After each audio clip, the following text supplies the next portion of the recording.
চেয়ারে বসে আপনাদের চোখেও কালো চশমা আমরা দেখতে পাচ্ছি।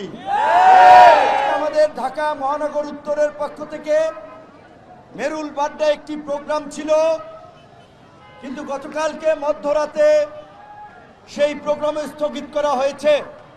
কারণ আমরা মনে করি আগস্টের পর থেকেই বিভিন্ন রাজনৈতিক দল মতের নাগরিকরা আমরা এই জুলাই আগস্ট গণহত্যায় জড়িত ফ্যাসিস্ট এবং ফ্যাসিস্টের দোসরদেরকে বিচারের মুখোমুখি করা, তাদের সম্পদ জব্দ করা এবং তাদের রাজনীতি নিষিদ্ধের যে দাবি জানিয়ে আসছিলাম, আমরা সেটার কার্যকর বাস্তবায়ন দেখি নাই।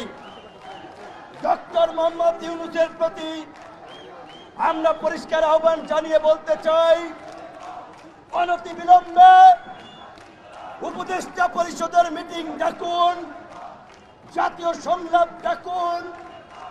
বিচার সম্পন্ন না হওয়া পর্যন্ত নির্বাহী আদেশের মাধ্যমে আওয়ামী লীগের কর্মকাণ্ডে নিষেধাজ্ঞা প্রদান করুন।